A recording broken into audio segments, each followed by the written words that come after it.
Are you looking for something affordable, unique, and fun to give away in your merch orders or at your shows? Look no further. Hit me up today to order 1-inch buttons for your band, label, or other project. High quality metal pinback buttons for your friends and fans, battle jackets, messenger bags, and guitar straps. $40 for 100 buttons shipped in the US. Message me on IG at Everything Remade to get started. Hello, and welcome to Everything Remade, a podcast that I hope is about growth as much as it is about music. I'm Edie Quinn, and we have a great show lined up for you today. Before we get started, though, I'd like to remind you about our Patreon page at patreon.com/humanmachine, where you can go to sign up and support the show, get music sneak peeks, read zines, and so much more. That's patreon.com/humanmachine. And now, I'd like to play something for you.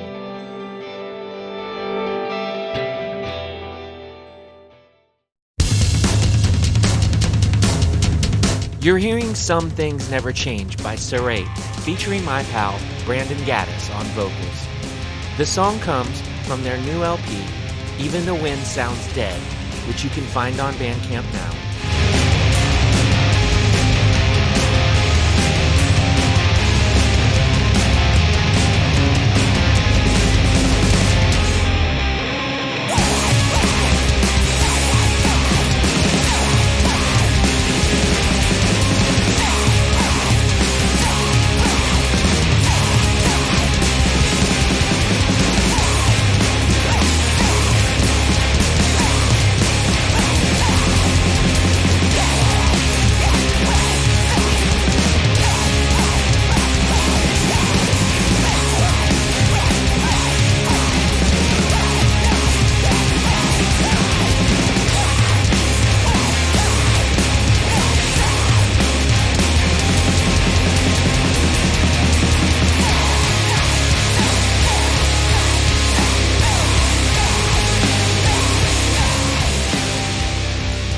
I grew up in a really religious household, one of those where my mom made me go to church like 3 or 4 times a week. And I remember being in youth group, and it was just a bunch of kids who a lot of us clearly didn't want to be there. And there was an older kid who I very vividly remember he was wearing a Pantera shirt. And it was the Cowboys from Hell shirt. And I was like, that seems cool. That seems cool. We're at church, but that seems cool. And so he started telling me about music. And every week after church, he would like slip me a CD. Like, don't let your mom find this. Here you go. And it was stuff like Tool, Pantera. And then he gave me Rage Against the Machine, Evil Empire. And prior to that, I had only listened to like 90s country music and gospel. Like, that's all my mom listened to. And I heard Rage Against the Machine for the first time, and I was like, oh, music can be cool. Like, up until that point, I was like, oh, these are boring people doing stuff I don't care about. And then I heard Rage Against the Machine. I was like, oh, they're so mad. This is awesome. Yeah, that's wow.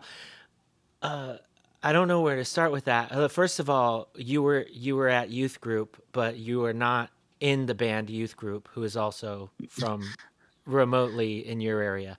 Uh, but Shout anyway, out youth group. yeah, I just had to do that. But anyway, so it's wild. First of all, okay, that this person was allowed to wear that shirt to the church. That's wild. Oh, so confusing. Yeah, yeah. Because I mean, I don't. I was forced to go to church as a child as well. I don't remember ever, but like I remember there being like a kid or something who had to wear a shirt over his shirt because they Yeah. thought it was inappropriate. Like they had shirts that they just made people wear over their shirts. And I don't remember what that was cuz I must have been, just like 6 or 7 years old. But I just remember there was this kid, and I don't know. I truly went to a really wild church too, like when I was little, and like the they would pick us up on the bus, and they would like straight up like hit us and stuff on the Oh bus, no. and like and um one time I got in a fight at church because this kid that fought me like every day after school also went to this church, and he was like hitting me in the back of the head with something. I was in a chair in front of him, and I just turned around, and the way I tried to attack this kid out of my chair, I fell, and the chair also fell on this kid, and I was like, I pinned this kid with the chair and was like attacking this kid, and like this is not even the only like time I was ever in a fight at this church. Like it was the Yeah. wildest church. So I really wish I knew what this kid was wearing, but like they just were they in this kid's case that you knew, it was just like, well, it's a good thing that he's here and he can find Jesus Yeah. because he clearly needs that with the Cowboys from Hell shirt. Um, but yeah, you were already getting like CDs, and you said like um, there was Tool and everything like that, and like politically speaking, certainly Rage Against the Machine is a different class than like Tool Yes. and and everything. But musically, like sonically, especially if you're new to heavy music, it it seems all similar. So like was it specifically about Rage Against the Machine where you were like, this is way different? It was like the vocals, or I think it was the vocals. It was just I don't know. Prior, like I never really liked. Like I remember he gave me a Pantera CD too, and I was like, I don't really care for this. Like yeah. the music's cool, but I don't really care for whatever Phil Anselmo's doing right now. Um, Oh, there's like a but posturing there for sure. Like that's like man's music, or yeah, something. Which, and I think even then I was like, that's not my vibe. I don't yeah. think I. But just like hearing Rage Against the Machine, and you could just hear the conviction and the anger. And at a young age, like I wasn't really sure what he was angry about, Hmm. but I could tell that there was passion behind it. And that kind of, I really gravitated towards that. Yeah. Yeah. So that was kind of like your favorite band. Then you're just like, okay, I'm all in on this. Oh, I went fully all in on Rage Against the Machine for probably 10 years. Yeah. And was Evil Empire like? Was that the latest thing that they had at that time, or like were they? Did you pick up on them like more or less when they were like done making albums and stuff? So then you have like the whole discography to go back to. So I pretty much, I think I was behind on everything because I remember just like going all in and then just being able to find everything I was looking for. Yeah. I would like go to the mall and my mom would let me go to the CD store. And I remember finding like Battle of Los Angeles Mm-hmm. and was like, perfect, there's more of this. Yeah. And, but also like growing up where I did, there wasn't a lot of options. Like we had a small CD shop that had like 100 CDs, maybe. So it was like it took me a while to find more of it too. What else did this CD shop sell where they could like stay open, but they only had 100 CDs, like bongs and stuff, or? Oh, it was they were selling bongs, Oh, they were okay. selling like piercing stuff, Yeah. Yeah. t-shirts. I wasn't even trying to be like, uh, I wasn't even trying to be, I don't know what the word, condescending or anything about that either. It's just like at a certain point, that's what happened to like local CD shops. Like at a certain point, like that was just like the cultural thing. Whereas just like all of a sudden, it's a head shop. It's also like, it's also whatever kinds of like, um, like you said, piercings, stuff like, or you know, Incense. incense. There was Yeah, yeah. so much Um, incense.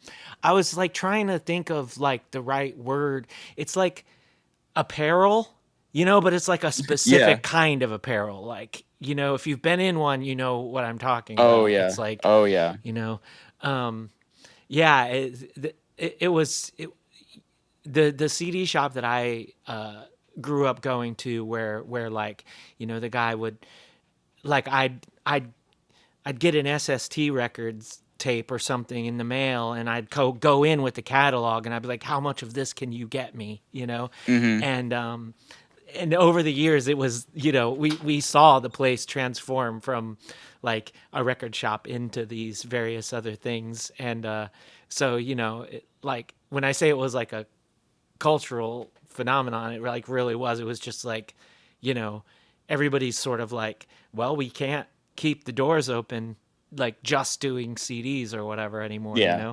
um but yeah, it's like there's even like, I mean, a lot of places like it's like they went from like their CD places, their record places, to like there's barely any records. It's like not hardly a music place anymore, which is like, I mean, that's, to me, that's sad. But I get it, I guess. Yeah. So it was like you're just getting everything like more or less, online wherever you can find it, and occasionally you find a CD. Like, what else were you trying to get into at that time? Where like, you know, I'm not sure when this like is, as far as like, what year or whatever, but like, were you just trying to branch out from there, like, listening to stuff like Corn and other, like, because I'm assuming you wouldn't get into more underground stuff until a bit later. Oh no. I was doing the like classic thing that a lot of kids that are like kind of thrust into religion did at that time. It was like, oh, I'm just gonna go as far the opposite direction as I can. And so anytime I saw like a goth kid at school, I would be like, "Oh, what shirt are you wearing today?" "Oh, Corn. I'm gonna go listen to that. I'm gonna listen." I listened to unfortunately a lot of Corn growing up. Um, and then there was there was a kid in this was all in like sixth grade, and there was a kid who wore, I think he wore a different Tool shirt every day. He must have had like 30 different Tool shirts, and I was like, yeah, I'm gonna try that again. And it was all the like, I finally discovered Hot Topic at that point too, and so there was a lot of like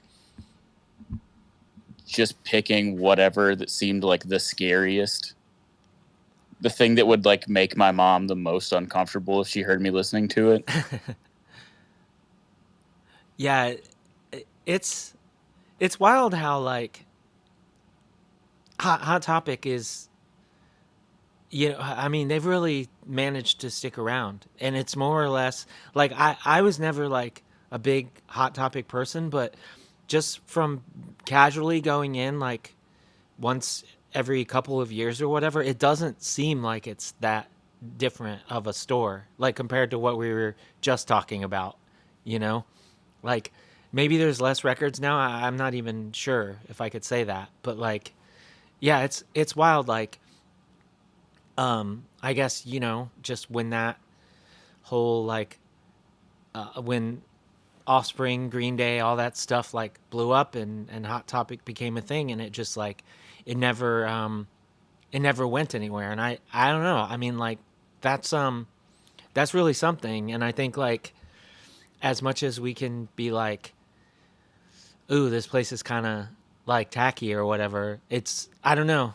It's I think it deserves props for being like a starting point for a lot of people, you know? I don't know. Truly, and it's I think like growing up in like a small town, we had to drive like 45 minutes to the nearest mall, and like once I started getting older, I kind of like started discovering more bands because of stuff I found in Hot Topic. Hmm. Like I remember I found a Judge shirt like on clearance at Hot Topic when I was first getting into hardcore, and I was like, perfect. This is I would never be able to find a Judge shirt anywhere else in Western North Carolina. Like this is great. Yeah. Yeah, that's wild. I mean, I, it's not like they didn't have like it's not like they didn't have real shit in there. Like, they had like Minor Threat records and stuff, Yeah. like um I'm not really sure if they had like more, like Discord record stuff or whatever. I can't say. I don't know that I ever personally bought a record at a Hot Topic, but um but like I don't know. I like the reasons why I would usually go in would be like I'll be trying to find like one of my kids like some kind of like graphics tee or some, you know what I'm saying? Yeah. So like I'd see and yeah, I don't know. But I'd see like I'd be like, "Oh, they have like, you know, Hawthorne Heights or something in here." This like my Yeah. friend's band and it's I mean, it's not surprising, but it's just like that's wild when it I don't know. You know what I mean? It's like Yeah. this person and this record is in every mall, in every shop just like this, like throughout the country, and it's wild. But um, yeah, I want to like move a little bit further to where you do start like discovering the kinds of bands that you'd end up like your band more or less emulates, or like or plays shows with, or so like Yeah. where does DIY come into play for you as far as like your exposure to like this whole other thing that's not like it's even further in the weeds than what already came to understand. So I had in high school a lot of older friends, and I of course I was on MySpace at the time, and like I had been to like bigger shows like growing up, like like arena shows and stuff, but like I'd never been to like a small show. And I remember like seeing stuff on MySpace and being like, "Oh, like that's close to where I am. If I could just drive there, I could see Converge. Like that would be cool." And so I would always like find my older friends that could drive, and like I didn't have a lot of friends in high school that listened to the same music that I did. So I would always have to like, "Hey, I'll give you gas money and I'll buy you dinner if you drive me an hour and a half to go to a shitty little bar to see Cave In." And I would have to like really sell it. And I just remember I think the time that like really got me was I saw Love Lost but Not Forgotten and the Coden Armada and Circle Takes the Square. And I was like, this is the craziest thing I've ever seen in my entire life. Like, I have to do this. That's wild. Where was that at? What kind of place was that? It was in Charlotte at a place called Tremont Music Hall. And it was just like in the sketchiest area of the city, and the building was like kind of falling apart. And I just spent my like most of high school just like conning my friends to drive me to Charlotte to see bands at this terrible like building that was falling apart. but it was basically it was a legit venue though. Like it was. Oh yeah, Yeah. Oh, fully. okay. Okay. Yeah, because I mean, I'm not sure what era this would have been for Circle Takes a Square or whatever, but like typically speaking, they towards the end were playing like to bigger crowds and stuff. So it's like, Yeah. and Love Lost but Not Forgotten, like that's not a name that I hear a lot. Like I'm a fan of theirs, but I never did get to see them play. Oh, it was I think I was maybe it was 2003, so I was 14. Oh, we probably played with Circle Takes the Square on that tour. And I was like, this is crazy. Like, Yeah. what is happening? That's right around the time like that Akameli was a thing, and we played with Hmm. Circle Takes the Square on a tour. We played with them in like I want to say it was like I don't know. I was gonna say it was Bloomington, but I don't even think it was Bloomington. I think it was like some weird random town in Indiana. Like Kathy was just like, "You're from you're from Indiana, right? Like, do you want to play this show with us?" But I can't remember now. But it was awesome. Uh, yeah, it's I don't know. It's like that era right there. There's something like really magical about that for me because like we're sort of past the heyday, right? Like we're Oh sort of yeah. past like when everybody was doing that kind of thing. Like just past it. And if you were still doing it, it was just like obvious like Yeah. that this was always going to be a thing for you, you know? And Hmm. and the bands that were around then like were to me they were so unique and they were so Hmm. like inspired still, and I don't know. It was awesome. And it felt everything felt way more earned because you just didn't get to see it all the time, you know? I don't Oh, know. oh yeah. Yeah. Um but yeah, so you is this like the first time that you're more like what was it about it that was so much different than everything? Like, was this the closest you were to the bands when they were playing, or like was it things like that, or was it just like the raw intensity? Because for sure, like, I mean, there, one show we played with Kodan, and the one of the vocalists like um, split their head open with a ride cymbal, and so like, it's not. It's not like a reach to think that like something really wild happened and you're just like holy shit, like that blew your mind. So yeah, prior to that, like I remember like I saw Blink 182 and it was like in this big amphitheater and it was like, oh, they're performing for us. Right. And then like seeing small like screamo shows and you're all just like packed into a little tiny room and it's like, oh, I'm a part of this. It's not they're like performing at me. It's like I'm a part of the whole experience. Like the crowd's moving, like the vocalist is in the crowd, like it's and I just remember and you a lot of times you could just tell how passionate people were. Like they were doing this thing because they really like it really meant something.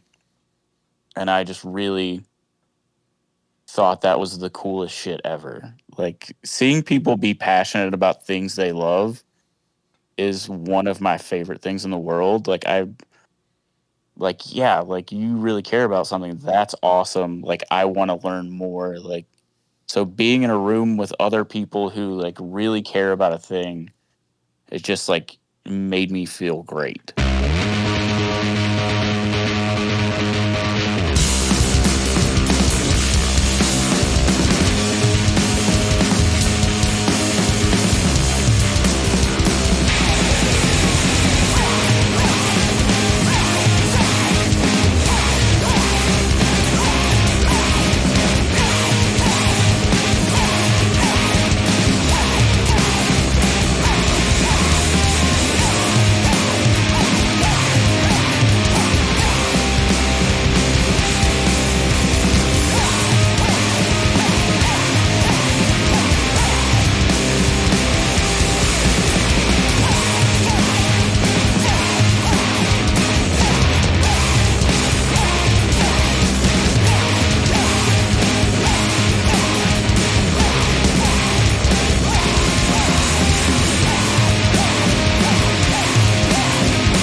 certainly this music, like it fosters a degree of authenticity that, like, you know, it's just it's hard to deny, you know. And but I do like I do think what you're saying like applies to just so many things. Like I like get so invested in something that like I could give a shit less about in some cases, because you could just tell someone's enthusiasm like is completely invested. You know what I mean? Like they're Yeah. so passionate about what they're doing that you can't deny it. And it's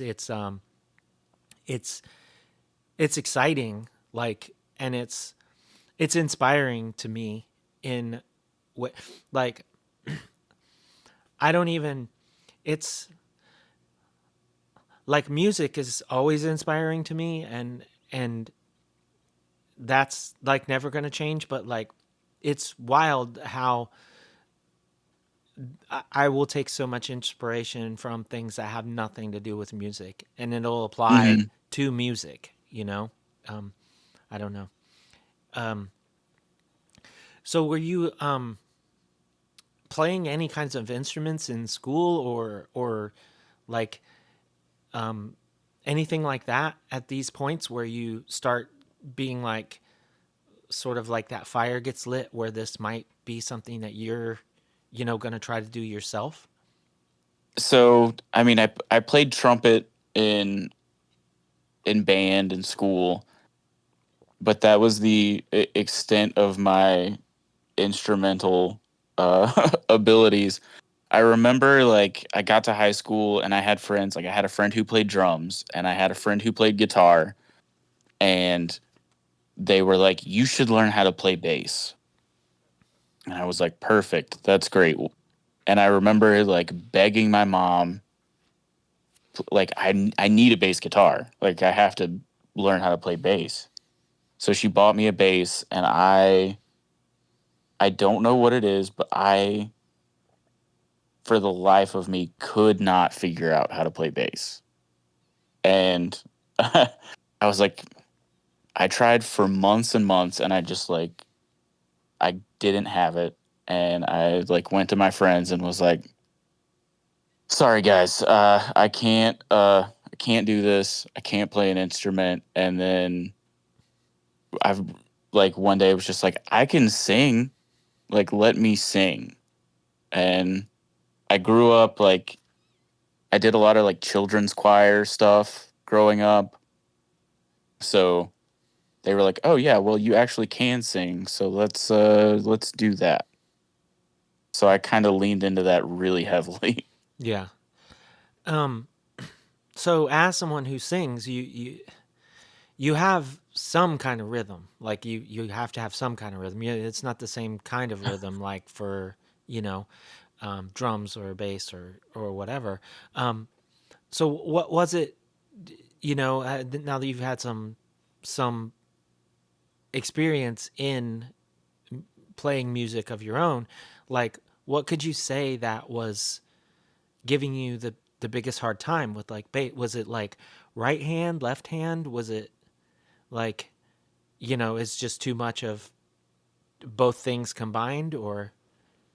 Uh, to be completely honest with you, after I got older, I realized I had ADHD, Okay. and and just I don't think I just paid enough attention. Like did lessons and stuff. Like my mom like got me lessons, Okay. and I think I just couldn't pay attention long enough to like learn the fundamentals. And I just did the thing where it was like I'm notorious for like if I can't be really good at something, I'm just gonna not do it.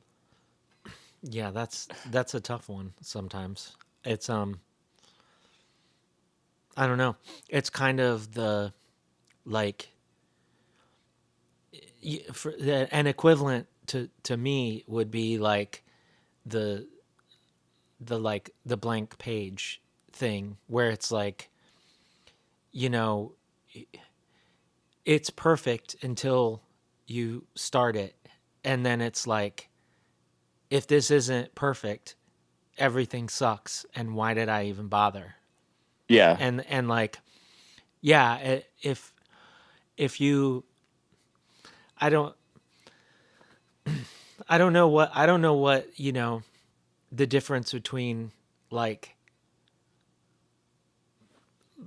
some people who struggle with ADHD, like, it can become almost like an outlet for them, you know? Yeah. And like with me, it was like a compulsion, you know? Hmm. And then the other hand, so you were like, I can't pay attention to this long enough to, you just, it was just like too off and on. And then it was just like, okay, we're past that.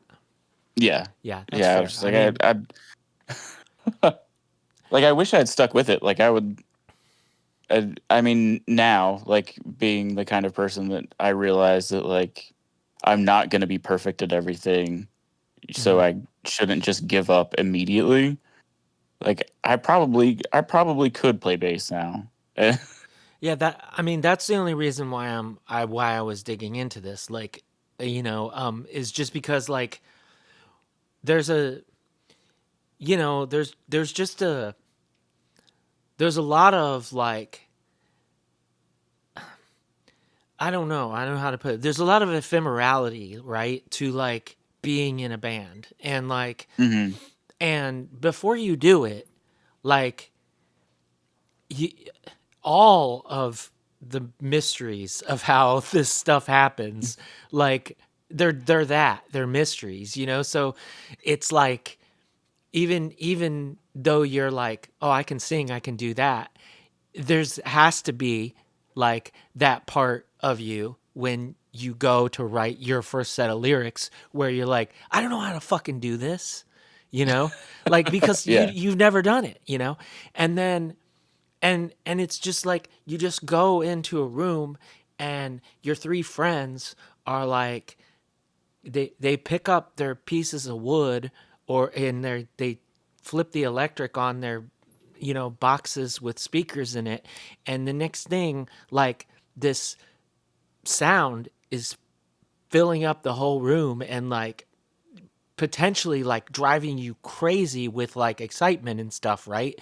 So, like, Yeah. you're kind of like, I don't know where this goes. Like, I don't know how any of this works or what is happening.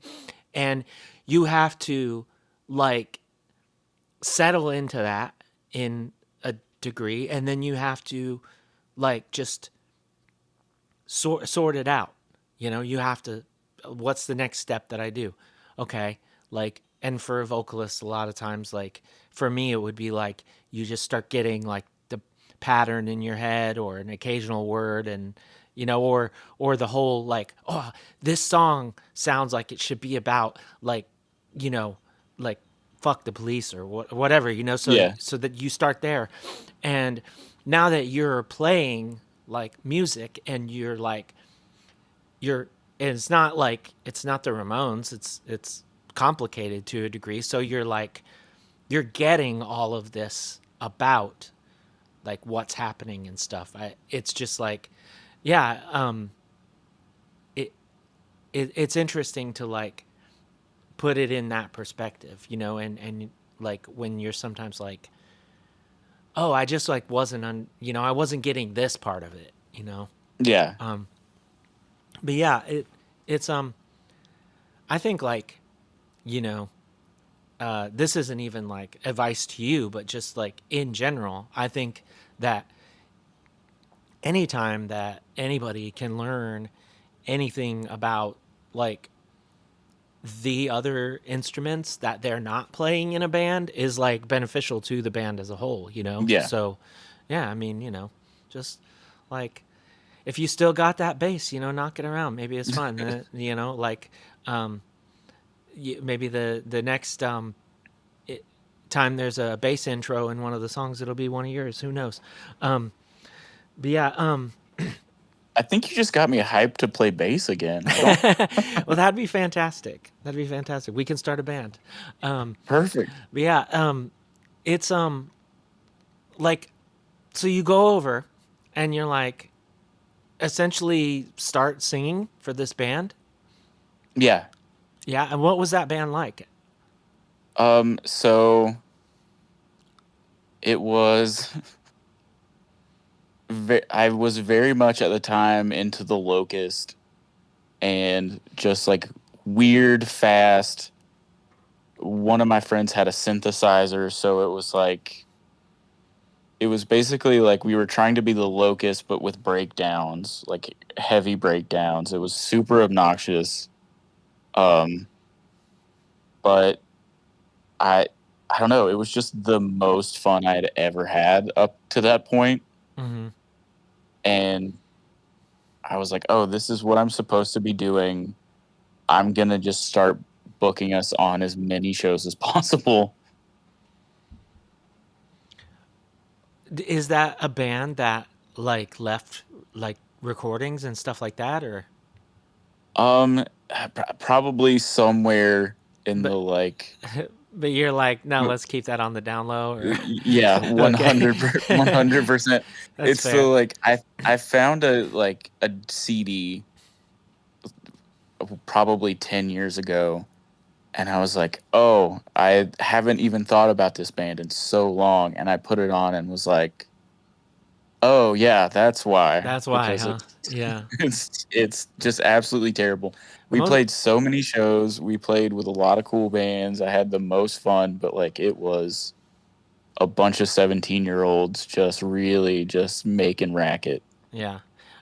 Most of us have a band like that. But what I think is funny is how often I'm fully aware of my old bands that are terrible, right? But like Yeah, what I find interesting is like the bands that we would play with and stuff. And it was always like I thought this band was great. We'd play with them a lot and et cetera, et cetera. And then like 15 years removed, 20 years removed or whatever the case, um, you're like, I wonder if this band ever like threw their stuff online, like, well after the fact, obviously, but like, and you find it and you're like, wow, this is, this is actually quite bad, um, but, like I won't out anybody, but there's like a lot of bands where we would play with these bands like every weekend and be like, oh, that was so rad, like they were so fun, and then and you listen to the recordings and it's like, oh, this was like actually really bad. oh, yeah, that's fully a thing that I have realized, and but also there's a couple of, like, really, really good ones that, like Sure, sure, yeah. one of my the first shows I ever played was with Me and Him Call It Us, and I had no idea who they were, and then 15 years after the fact, I was like, "Oh, this band is amazing." Like, I did not appreciate it at the time. Yeah, that's funny. There was like a there was a couple of shows where it's like we would play with a band and then later they were like huge or whatever, and I was just like, well, I just thought they were all right, you know. Yeah. But they're like huge, and um, but yeah, um, so how did you get involved in like you said you were booking like all these shows and stuff? Was it just like you start going to enough shows that you're just like, hey, like all you got to do is ask somebody and you can get in there, you can play. Fully. Like, Yeah. I was at a show, at a venue, and just, like, asked someone, and they were like, "Oh, yeah, talk to that guy." Uh huh. And I was like, "Oh, hey, like, I'm in a band, can we play here?" And he was like, "Email me, we'll figure it out." And I was like, "Oh, it's that easy." Yeah, that's awesome. Um, yeah, it's it's so it's so the breadth of like stories where that can go is pretty big. And like there's so many instances of people being like, of course the first bunch of shows we played was pay to play. And there's so many just like, especially from the early 2000s and stuff, so many shows were just like somebody renting a VFW hall or whatever, so Mm-hmm. it Mm-hmm. can really be like so many ways to get involved in that. And that's awesome that it was just like, yeah, email me. And then you're like, next thing you know, you're playing with me and him call it us and stuff. But yeah, like, what was it like the first time when you like went to record with that band? Was it like more or less a like proper studio, or was it like a friend who knew how to record? Like, what was the situation like when you're like, you have this band, you have the songs, and it's like, we're gonna go record these songs. It was like we started accumulating friends, and this kid was like, "Oh, I've started to buy equipment to record. I've never done it before. I'll do it for free.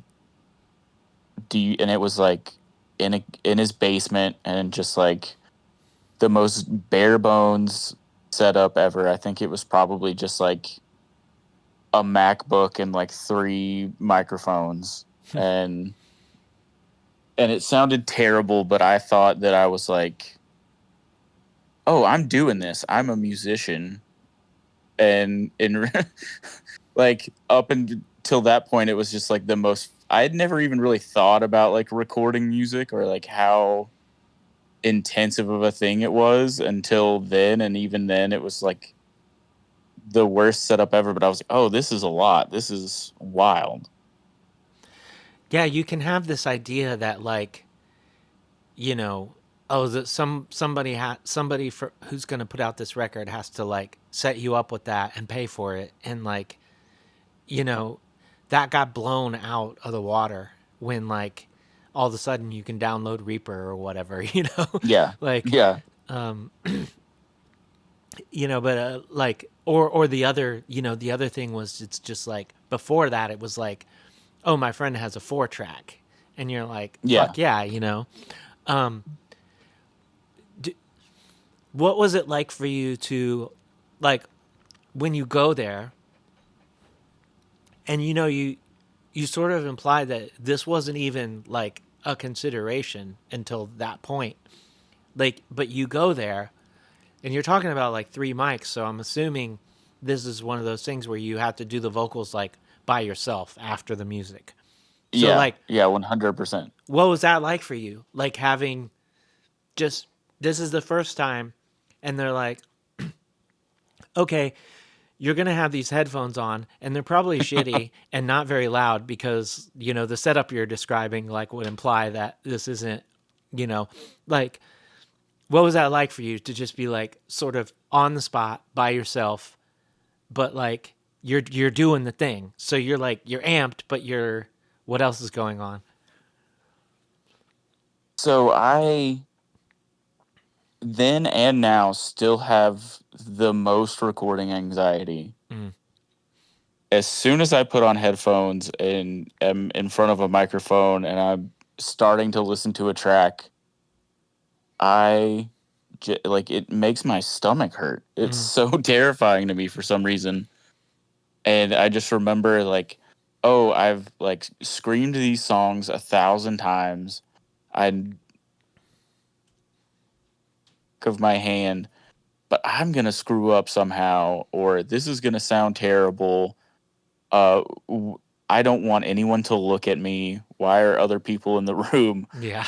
Um, like this is the worst.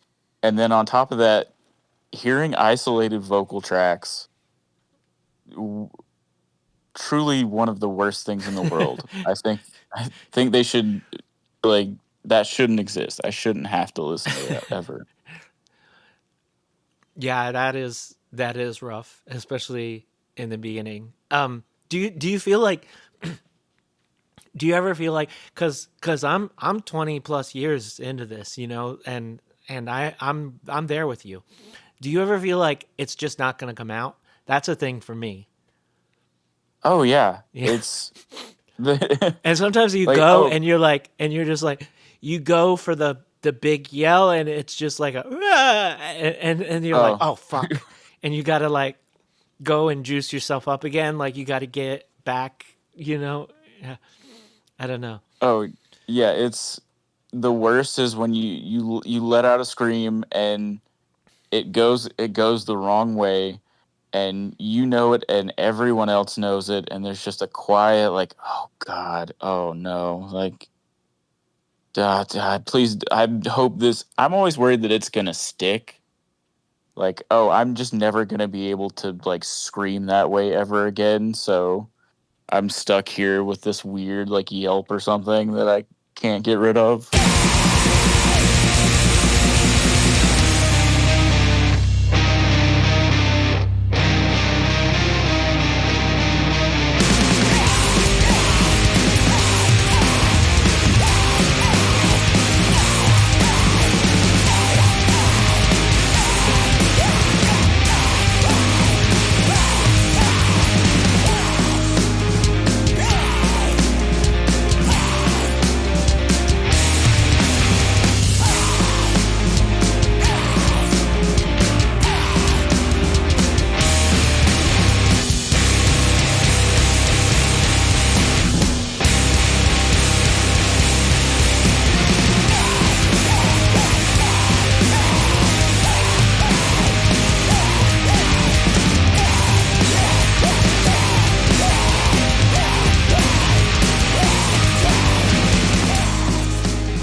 That's been a consideration for me for like a long time. I don't think that it's kind of weird. Like there are things that I can do now that I was never able to do like before, but there are things that I was able to do when I was younger that I can't do now. Like and I don't know if that's because I've like damaged my vocal cords like too much but like I can't sing like fully clean anymore. Like pretty like once I start hitting like a certain high or whatever, like it will start cracking. Like not necessarily cracking like wavering like the note, although that is a thing too. I'm not trying to pretend like I'm a good singer.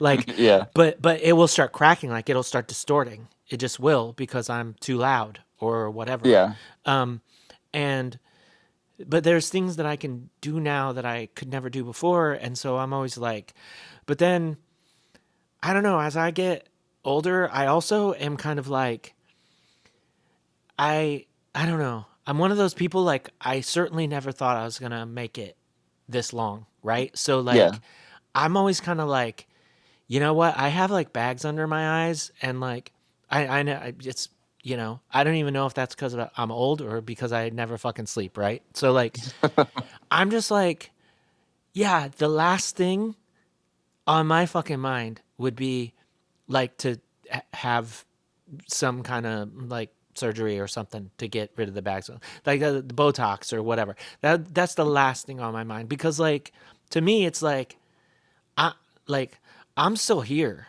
so like that's something, and so what you're saying is like something that crosses my mind a lot, where I'm like, what if I can't do this particular thing anymore, and something has to? Then I'm fully like, yeah, I would just lean into it. I'd just be like, you know what? Like I have the shittiest vocals ever now, and I'm gonna make a feature and not a bug, you know? Yeah. Like um so I don't know.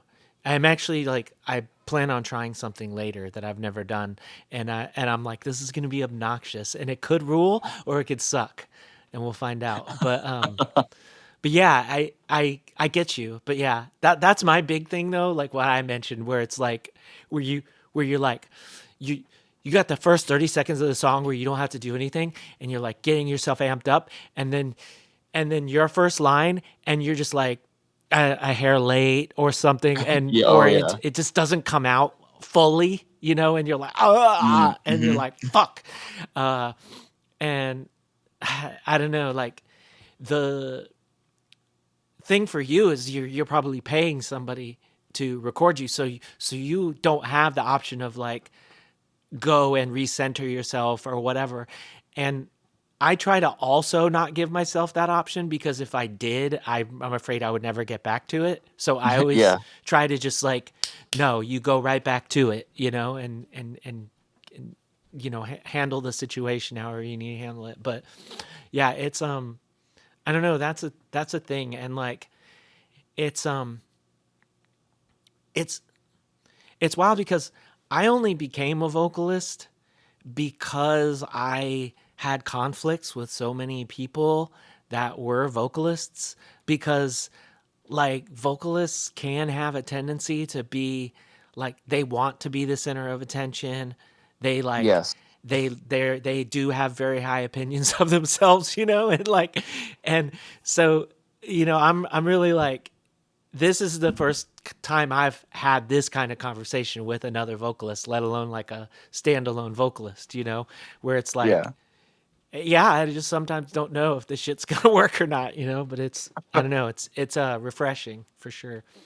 But eventually you kind of did like get, you found your way, like, obviously you're still doing it like all these years later and stuff. And like probably in the band that is like most known to people and like people would consider like the most successful or whatever, as far as any number of different metrics were concerned.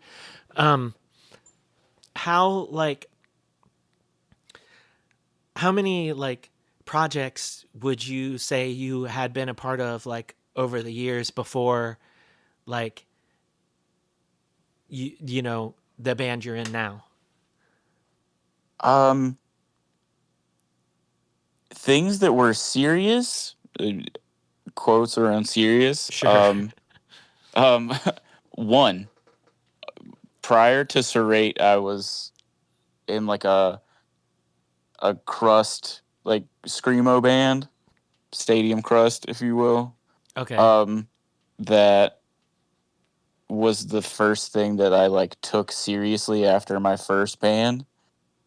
Um, and that was the first, like that was the first time I recorded in a way that was like, oh, this is how real musicians record. Like, Oh, okay. What was so like what was the name of that band? Is that a band that you're more like proud to like show people still, or? yeah, that was a band called Ashera, Okay. and it was the drummer for Serrate currently and I's previous band together. Okay. And this is just people that you met like going to shows and stuff like that?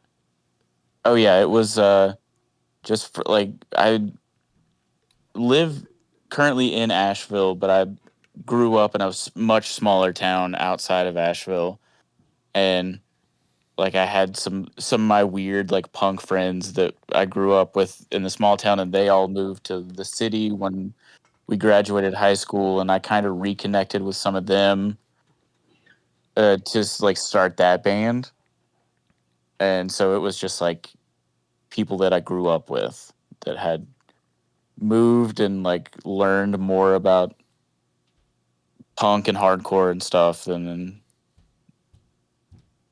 Mhm. And you went to like more or less a proper studio, and that was like your first sort of like, oh, like this is how it really works kind of situation. yeah, it still wasn't a proper studio, but it was more of like an actual setup of like we're gonna mic the drums and Oh, okay. Okay. So it's just somebody but who like had some more experience and yeah, and they had recorded like other like local punk bands and stuff, and so they were actually like, oh, this is a record that's out on vinyl, and they recorded it, and so it felt a lot more legitimate. mhm. And with that, you did some shows, and like did any of those projects ever, did you ever get like out of state and stuff like that? Like did do any tours or anything like that, or? My first band, we played all over the place. Well, that was a lot of like on school break, we're going places. And that was like, other than that, like I'd never like after that did anything like Ashura played just local shows and like no one really cared. Mm-hmm. And when that band breaks up, do you more or less form Serrate right like right then or? Oh no, it was years later. Oh, okay. Years later, like a lot later. That was probably 10 years after that band broke up. Oh wow. So you more or less weren't playing music for quite a while. Like, Yeah, was at that all. like a school thing, or like were you in college, or was it just the opportunities just weren't presenting themselves? There just weren't really a lot of opportunities. I like that band broke up and I just like had a lot of stuff happen in my life and I did a big like depression spiral and just like kind of cut myself off from everyone for a long time. Mm-hmm.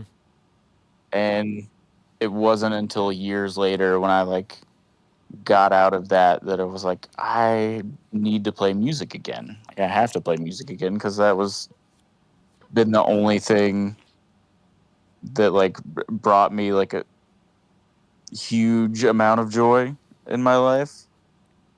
Mm-hmm. So you So just I start did. reaching out to people. Oh, I did the thing. I was very notorious for a very long time of like it started like Facebook was like in its prime, so I was on Facebook like once a week like, well, someone needs to start a band with me that sounds like this. Yeah. I know I have a lot of friends who are musicians, like let's start a band. And I think Matt, who plays guitar in Serrate, I think I bugged him for maybe 2 years. Like, hey man, we definitely have to start a band. We should definitely start a band. Are you trying to start a band? Was Matt playing in other bands, or was it just like it was just hard to make this work? Um, he was playing in other bands. He did a lot of stuff, and then also just being older. It's always hard once you get into your 30s to like try to start a musical project with three other adults who have wives and careers and things like that. Mm-hmm. But I finally prodded enough to where he was like, okay, yeah, we should probably start a band. Persistence. Nice. And then like everything sort of comes together, and Hmm. you have, and this was like when around like 2023 or Yeah, somewhere something like around that, there. because your first release was 2024, right? Yeah. Yeah, and that has a that has a way more like that to me felt a lot more metal. It felt like to me it really reminded me of a lot more of like, I don't know, I am probably missing the mark entirely, but like of like Darkest Hour or stuff like that. And the new album is like decidedly screamo. In Yeah. Was that like what were you saying when you were like, "Hey Matt, we got to start a band that sounds like X"? What were you putting out there? The original idea was, and I semi recently looked at like a shared playlist we had made for like inspirations, Mm-hmm. and it was like Botch and uh, Kiss It Goodbye and Dead Guy and Minor Times and stuff like that. Yeah, that tracks. That all tracks.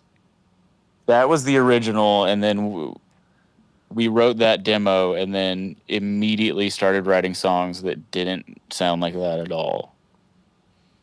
So what happens to where you write that, you record that? Like, do you start playing with bands like Ostraka or like, like, or you just start getting further into like bands like Majority Rule, or like, was it just influences that came, or were you just like, were you sharing the stage with bands that are more similar to like where you're at now? Like, was this all a natural progression, or was it like, hey, we think we should sort of move this way? I think it was a natural progression. We have always, for the most part, played with screamo bands. Mm-hmm. Like our first show was with City of Caterpillar, and That's wild. I mean, we honestly like that's the reason why we started the band uh, around that show, and Oh wait, so so like so you weren't a band, and somebody was like, if you have a band, you can play with City of Caterpillar, and you're like, yeah, we should do that, or so we started like jamming, uh huh. and then we had a few songs written, and we were like, oh, this is cool, yeah. And it was like, oh well, City of Caterpillar is playing a show in town. They need someone to open. We can play it. We didn't have a name. We didn't have anything recorded. We had less than 10 minutes of music. And we were like, oh, this is the band. We're going to write all these songs. All the songs we wrote on the demo were just we had to have these songs so we could play that City of Caterpillar show. That's awesome. And so I started a bucket list of like bands we have to play with after City of Caterpillar.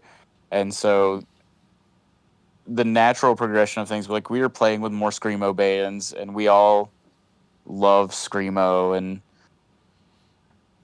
so it just kind of naturally went that way. I think a lot of the demo stuff was kind of not forced, but it was like, oh, we have to have songs for this, so like let's just hammer out some stuff that sounds like this.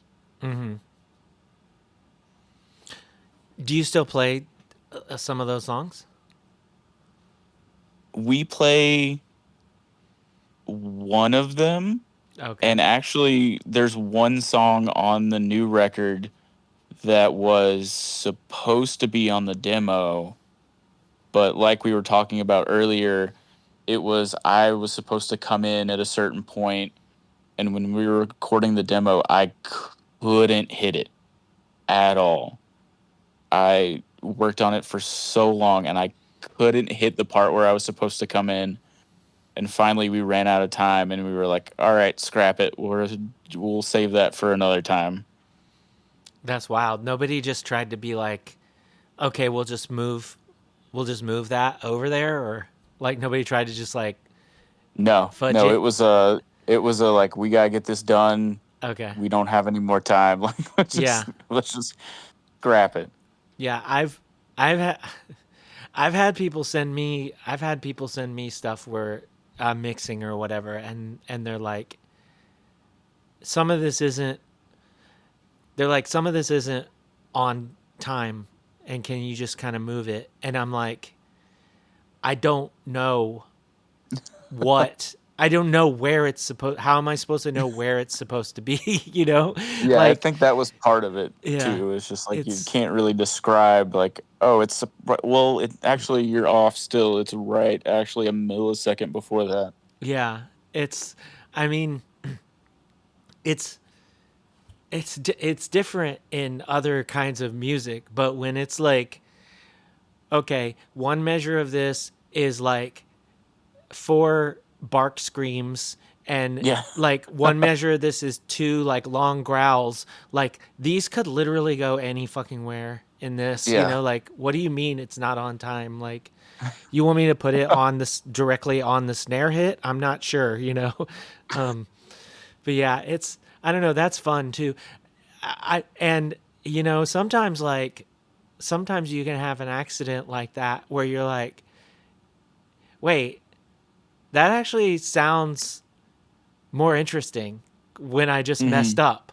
And then like, and then you and then you're like, in the future you're trying to walk backwards to be like, oh no, I like, this isn't the way that I did it 100 times.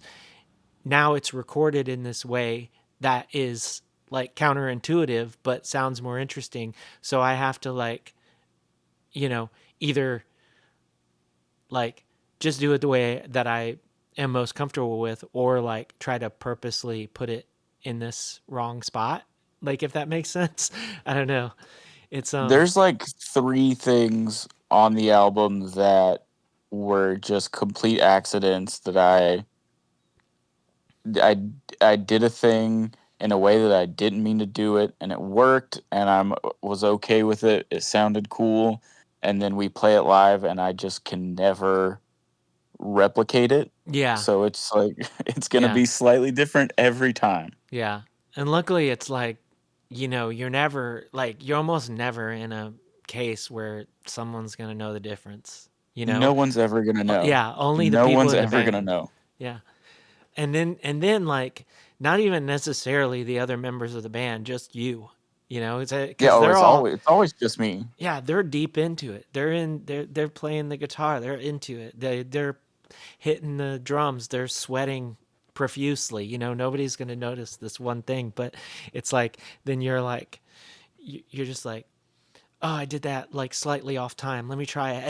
And then you don't you just do it the way you always were supposed to do it. And it's like, "Yeah, okay, whatever, who cares?" Yeah, Um yeah. yeah, I don't know. I I think it's so fun when you can like I understand how like there's a there, there's a need up to a to a certain point where when you're recording to be like, okay, we've done this 100 times, now we just need to go in and do it the way that we always do it. But I love to leave room to screw around, essentially, Mhm. and just be Yeah. like, what if I just kind of did something, like what if I just did this weird thing, and nobody notices, and it's like weird later when it's like this really serious song and this thing you did, like not as a joke, but it's like it's funny to you because that difference, and you're like, oh, that's cool. I don't know. I love it. I love like I love um I don't know. I've romanticized the a- pretty much every aspect of making music to this point, but like the one of the biggest things for me is like the experience that you as an individual and as a group, have when you're recording an album, like Mhm. cuz you can listen to it hundreds or thousands of times after that, but you only get to record it once. Mhm. And there being some weird thing that happens or that you make happen like while you're recording, to me is like it's so key to like having that stand out in my mind, that I'm Mhm. just like I'm not happy unless something weird happens, Yeah. it's like, and you're like, oh, that part where, I don't know, it's great. um but yeah, the demo you recorded, and then like you get this new batch of songs. They are what they are. They are much more like, you know what we would know as like, or call screamo or whatever. So you are like, at that point you're pretty much like, we have to record them with Matt Michael. Yeah, that was all pretty much always the intention. Yeah. As soon as we decided we were gonna record, there was no other option for us. Yeah, it's like this first song sounds like a Majority Rule riff, so Yeah, we gotta let the 100, and Majority Rule guy handle that. Majority Rules my favorite band. Yeah. So it was like, yeah, of course I'm gonna write a screamo record with my friends and then go record it with one of my heroes. Like that's we have to do that. That's a life changing thing. Mm-hmm. And how was that experience recording that album like? How was it different from every other time you've done this? Like other than the obvious, like this was somebody you looked up to and everything like that. Oh, and it's like being in an actual studio, Mm-hmm. and like I don't know, I just the biggest thing about this was just like I got to do all of this with my best friends. Mm-hmm. Um, so that was the biggest thing for me. It's just like, oh, we're all gonna take a week off work, and we're gonna go to Virginia, and we're gonna stay in an Airbnb, and it's gonna snow the whole time, and we're gonna hang out with Matt, and I'm gonna try to not punish him about majority rule the whole time. But you did, right? No, I No? didn't. Oh. I made an effort to not, because I was like, I'm sure everyone that records with him is probably gonna punish him about stuff the whole time.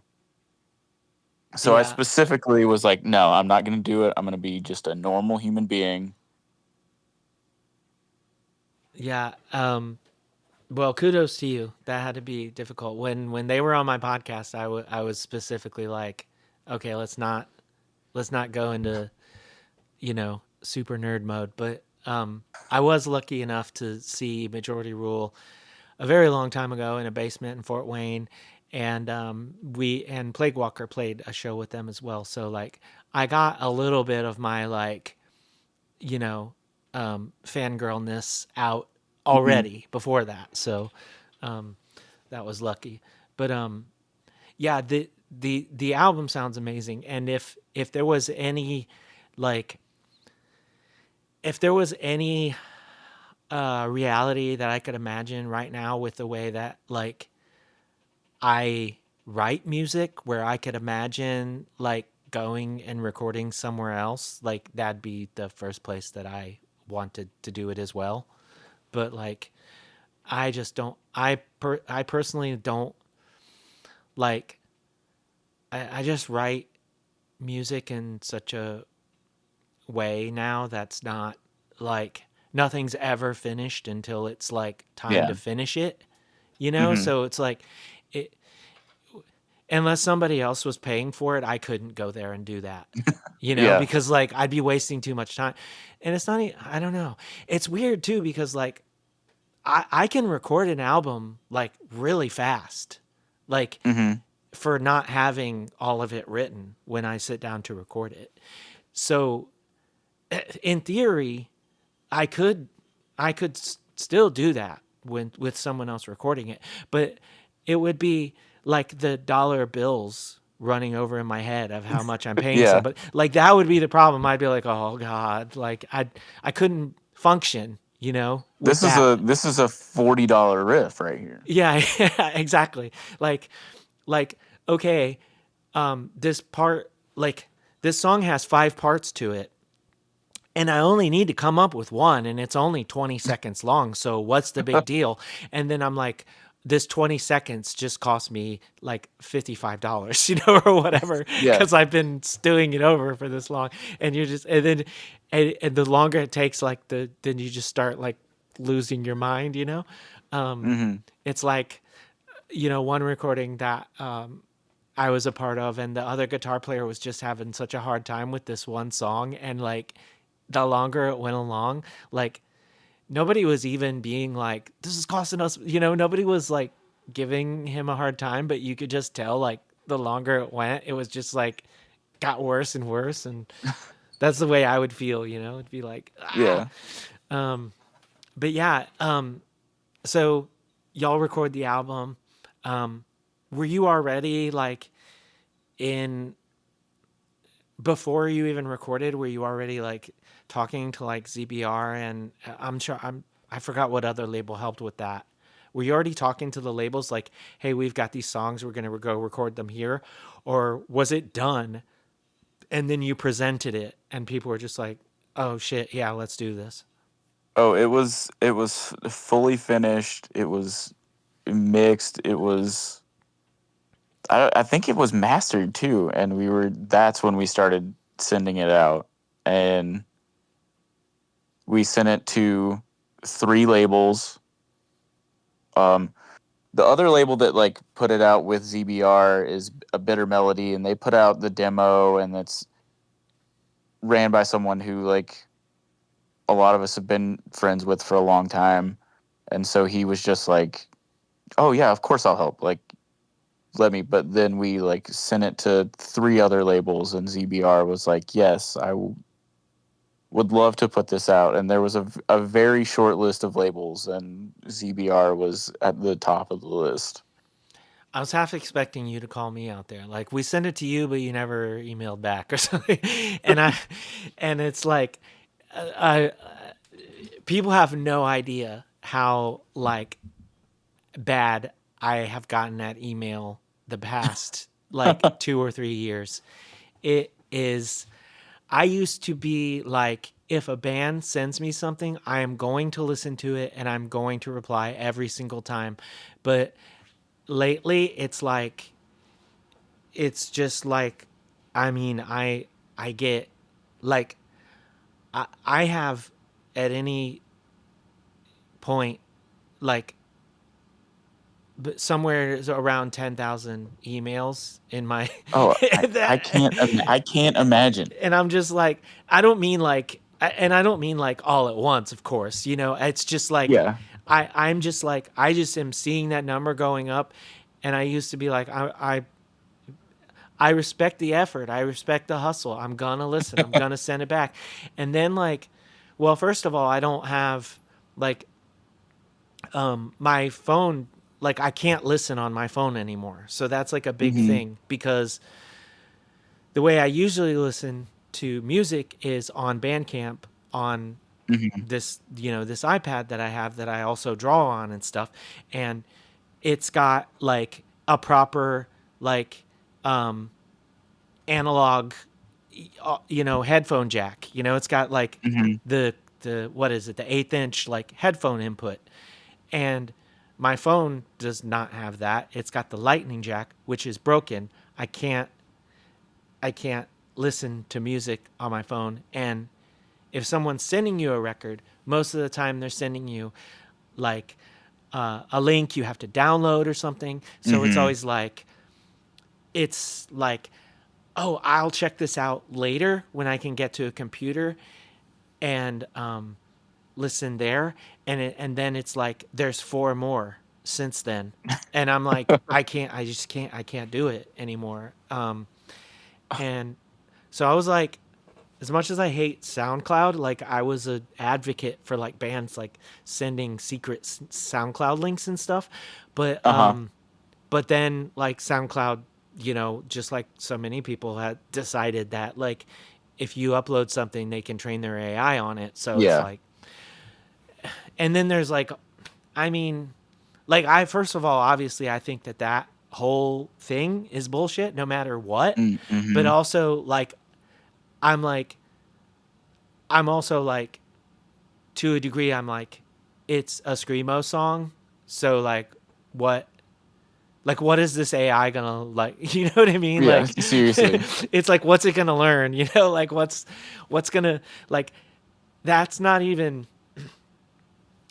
that's not even what like they could copy an Ostraka song like verbatim and put it into whatever, and like it ain't gonna come out like that. Like Yeah, that's what I'm not at getting all. at. It's like, because screamo isn't it's not the technique, it's not the whatever, it's like what we were getting to in the very beginning. It's that passion, it's that, you Hmm. know and you can't you can't you can't spit that out of a machine.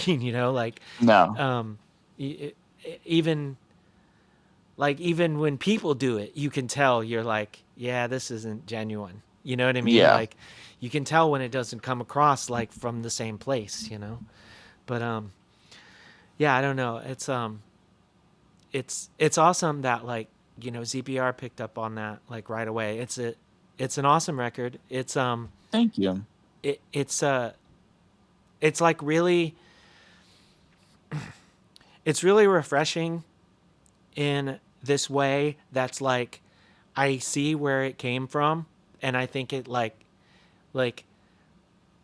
I think it sounds the way it's supposed to sound, and like um it does, like There's an aspect to a lot of recordings now where like I can't tell what this band actually sounds like Mm-hmm. because there's like standards of productions to where like Yeah. all the guitars kind of end up in the same spot, all the drums kind of end up in the same spot sound wise, and like and y'all's record doesn't have that at all, and it's like it's amazing and it's refreshing, and I really enjoy that about it. But yeah, people should check that out if they haven't already. They have obviously if you've listened this far, you've heard some cuts from it, so at any rate, like we talked about so much stuff that we're here at an hour now, and I try to keep it around there. Is there anything that we didn't talk about that you wanted to talk about before we sort of start wrapping things up? Um, Not that I can think of. Been a great conversation. Yeah, I apologize for going in lots of weird places and staying so much to the front of your musical journey, but like, you know, um, you have a whole album to show for the last few years, which is amazing. So I hope people, if they haven't given that a proper shot yet, then they will. Um, but yeah, the, do you have any like tours coming up or any shows like that coming up that you'd like to plug, or like should people just stay tuned to your to your Instagram account for stuff like that? Or Yes, stay tuned to that. We're going to be making a trip outside the country in May. So we're excited about that getting announced. ooh, It'll be, this band is the reason I'm going to be on a plane for the first time. So I think that's really cool. hell yeah. um and that's just that announcement is coming soon on what that's all about. Yes. Awesome. And there like no other local shows or anything like that coming up to plug? Um, Also in May, we're opening for Napalm Death and Dead Guy. That's a wild one. Yeah, I think that's the one I was like half remembering. Yeah, that is absolutely wild. Where's that at? That's in Asheville at Okay. Eulogy. May what? May 12th. And that was my conversation with Brandon Gaddis. Thank you so much, Brandon, for taking the time to chat with me. Thanks to all of y'all for listening wherever you are as well. Don't forget to stop by patreon.com/humanmachine to sign up and support the show and see what we have to offer. Until next time, take care and do good things.